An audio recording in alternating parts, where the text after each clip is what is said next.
اللہ الرحمن الرحیم باب ما جاء فی الافطار صائم المتطوع۔ اس باب کے اندر امام ترمذی رحمۃ اللہ علیہ نفلی روزے کے احکامات کو بیان کر رہے ہیں، لیکن اس حدیث کو سمجھنے سے پہلے دو قاعدے سمجھ لیں تاکہ ائمہ کا اختلاف سمجھ میں آ جائے۔ پہلے قانون یہ ہے کہ کسی آدمی نے نفلی حج یا نفلی عمرہ شروع کیا اور پھر کسی وجہ سے وہ نفلی حج یا نفلی عمرہ اس نے باطل کر دیا، تو ائمہ اربعہ کا اتفاق ہے، یعنی چاروں امام کہتے ہیں کہ اس حج اور اس عمرے کی قضا کرے گا۔ بات سمجھ میں آئی؟ اب اس قانون کے بعد یہ سمجھیں کہ نمازوں کا کیا ہوگا۔ اگر ایک آدمی نے نفل نماز شروع کر لی، ایک آدمی نے نفلی روزہ شروع کر لیا، تو اب اس میں ائمہ کا اختلاف ہے کہ اس نفلی روزے کو بغیر کسی عذر کے توڑ سکتا ہے یا نہیں توڑ سکتا، بغیر کسی عذر کے اس کو یا نہیں۔ ائمہ ثلاثہ کہتے ہیں کہ بغیر عذر کے بھی نفلی روزہ توڑا جا سکتا ہے، اور اگر عذر ہے تو پھر تو بطریق اولا توڑ سکتے ہیں۔ لیکن احناف یعنی امام مالک، امام شافعی، امام احمد بن حنبل رحمۃ اللہ علیہ، یہ ائمہ ثلاثہ، ان کے نزدیک نفلی روزہ بغیر عذر کے آپ توڑ سکتے ہیں۔ لیکن احناف کے یہاں مسئلہ یہ ہے کہ اگر آپ نے نفلی روزہ شروع کیا ہے تو اگر کوئی عذر آ گیا، اس عذر کی وجہ سے آپ نفلی روزہ توڑ سکتے ہیں، اس میں کراہیت بھی نہیں ہوگی اور گناہ بھی نہیں ہوگا۔ عذر یہ ہے کہ مثلا آپ نے نفلی روزہ رکھا ہے اور کوئی مہمان آ گیا، اب مہمان کے لیے کھانا تیار کیا اور اس کے ساتھ کوئی کھانے پر بیٹھنے والا نہیں ہے، تو یہ بھی ایک عذر ہے، اس کی وجہ سے آپ جو ہے وہ نفلی روزہ توڑ سکتے ہیں۔ یا آپ نے نفلی روزہ رکھا اور اس دن اچانک کوئی ایسا کام پیش آ گیا، کوئی ایسی مشقت والا کام آ گیا کہ اس مشقت کی وجہ سے آپ جو ہے روزہ، یعنی آپ کو بڑا وزنی لگا اور بڑا بھاری محسوس ہوا اور تکلیف محسوس ہو رہی ہے، تو بھی آپ روزہ توڑ سکتے ہو۔ اس دو صورتوں میں نہ کراہیت آئے گی نہ گناہ آئے گا۔ لیکن اگر کوئی ایسا عذر نہیں ہے، بغیر عذر کے نفلی روزہ توڑنا ہمارے یہاں مکروہ بھی ہے۔ اور دوسرا مسئلہ یہ ہے کہ ائمہ ثلاثہ کے یہاں کیوں توڑنا چاہیے؟ وہ حج اور عمرے کے بارے میں تو کہتے ہیں کہ نفلی حج نفلی عمرہ اگر شروع کرنے کے بعد فاسد کر دیا تو قضا ہے، لیکن ان کے نزدیک نفل روزہ اور نفل نماز کے قانون یہ ہے کہ جیسے نفلی نماز نفلی روزہ شروع کرنے سے پہلے نفل تھا، شروع کرنے کے بعد بھی نفل رہے گا، تو لہٰذا وہ کہتے ہیں کہ نہ پہلے اس کا کوئی التزام تھا شریعت کی طرف سے، بعد میں بھی نہیں ہے۔ لیکن احناف نے نماز اور روزے کو بھی حج عمرے کے ساتھ ملحق کیا ہے، یعنی شامل کیا ہے، بلکہ احناف کہتے ہیں کہ دیکھیں نماز تو محتم بشان چیز ہے، یعنی عبادات کے اندر نماز کا مقام باقیوں سے زیادہ ہے، تو لہٰذا نماز نفل نماز ہو یا نفل روزہ ہو، شروع کرنے سے پہلے تو نفل تھا، یعنی اس کی مرضی تھی، رکھتا تو ٹھیک ہے، نہ رکھتا تو کوئی مسئلہ نہیں، لیکن جب شروع کر دیا تو اب شروع کرنے کے بعد اس کو خراب نہیں کرنا۔ اور اس کی وجہ یہ ہے کہ اللہ جل شانہ فرمائے لا تبطلوا اعمالکم،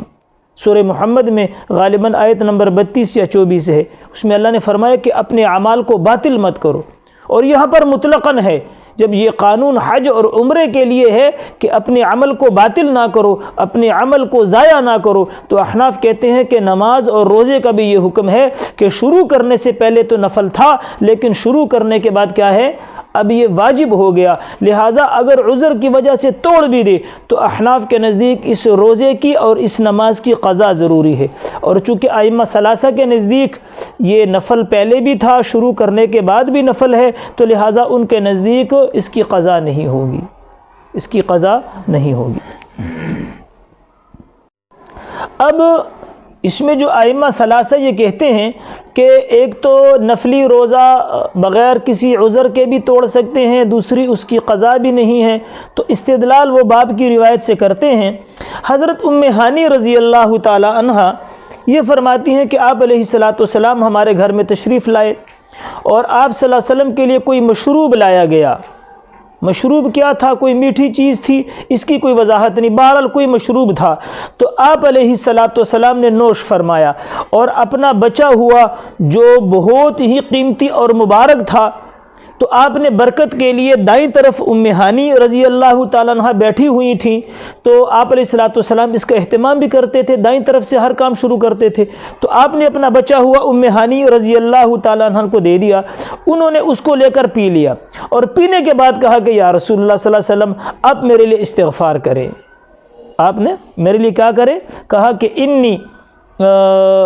فاستغفر لی، میں نے کہا کہ فقلت انی اذنبت فاستغفر لی، قال وما ذاک، یعنی آپ کے نے انہوں نے کہا کہ یا رسول اللہ میرے لیے آپ دعا کریں، میرے سے ایک غلطی ہو گئی تو آپ میرے لیے استغفار کریں۔ آپ علیہ الصلاۃ والسلام نے پوچھا کیا ہوا؟ قالت کنت قائدۃ عند نبی صلی اللہ علیہ وسلم، یہ دائیں طرف بیٹھی ہوئی تھی، تو انہوں نے کہا کہ قالت کنت صائمہ فافطرت، یعنی میرا تو روزہ تھا لیکن میں نے آپ کے جو بچا ہوا تھا اس کی برکت کے لیے میں نے اپنے روزے کو توڑ دیا کہ یہ برکت مجھے حاصل ہو، کیونکہ اگر میں نہ لیتی تو باقی لوگ تو بڑے اس کے لیے بڑے طاق میں تھے، وہ تو آپ علیہ الصلوۃ والسلام کا جو بچا ہوا تھا وہ کہاں چھوڑتے تھے صحابہ، تو میں نے اس برکت کو حاصل کرنے کے لیے کیا کیا؟ میں نے اس کو پی لیا اور روزہ توڑ دیا۔ تو آپ علیہ الصلوۃ والسلام نے فرمایا کیا کوئی قضا کے روزے رکھ رہی تھی؟ یا نہیں، عورتوں پہ عمومی طور پہ رمضان المبارک میں حیض وغیرہ عورتوں کو آ جاتا ہے تو لامحالہ طور پہ ان کے رمضان کے روزے نہیں پورے ہوتے۔ تو آپ علیہ الصلوۃ والسلام نے فرمایا امن قضا کنتی تقضیہ، کیا رمضان کے قضا روزے تھے جس کو تو قضا کر رہی تھی؟ قالت لا، قال فلا یضرکی، تو آپ نے فرمایا اگر قضا روزے نہیں تھے تو پھر تجھے یہ نقصان نہیں دیں گے۔ تو ائمہ ثلاثہ نے اس جملے سے استدلال کیا ہے کہ یہ قضا روزے تمہیں نقصان نہیں دیں گے، مطلب قضا اس کی نہیں ہے، لیکن اس حدیث کا یہ مطلب نہیں ہے۔ احناف امام علی مقام امام اعظم امام ابو حنیفہ رحمۃ اللہ علیہ فرماتے ہیں کہ اس سے مراد یہ ہے کہ تم نے ایک عذر کی وجہ سے روزہ توڑا ہے، اور ائمہ ثلاثہ دو استدلال کرتے ہیں، ایک تو کہتے ہیں کہ بغیر عذر کے نفلی روزہ توڑنا جائز ہے کہ ام ہانی رضی اللہ تعالیٰ عنہ کا کوئی عذر نہیں تھا، دوسرا یہ ہے کہ اس کی قضا بھی نہیں ہے کہ حضور نے فرمایا کہ بھئی کیا ہے بھئی، یعنی تمہیں کوئی نقصان بھی نہیں ہوگا۔ تو امام علی مقام رحمۃ اللہ علیہ فرماتے ہیں کہ دونوں استدلال غلط ہیں۔ سب سے پہلے ام ہانی کا کوئی عذر نہیں تھا، اس سے بڑا عذر کیا ہوگا کہ صحابہ تو آپ علیہ الصلوۃ والسلام کے وضو کا بچا ہوا پانی نہیں چھوڑتے تھے، چہ جائے کہ آپ علیہ الصلوۃ والسلام کا لعاب دہن اس میں لگا ہو، آپ کے ہونٹ مبارک لگے ہوں، اس کو صحابہ، اس سے بڑا کوئی عذر نہیں تھا۔ اور دوسرا یہ کہ نقصان نہیں دے گا، نقصان سے مراد یہ ہے کہ تو نے ایک عذر کی وجہ سے نفلی روزہ توڑا ہے، تجھے گناہ نہیں ہوگا۔ اور احناف کہتے ہیں کہ اس کی قضا ہے، آگے باب کے اندر روایت آ رہی ہے۔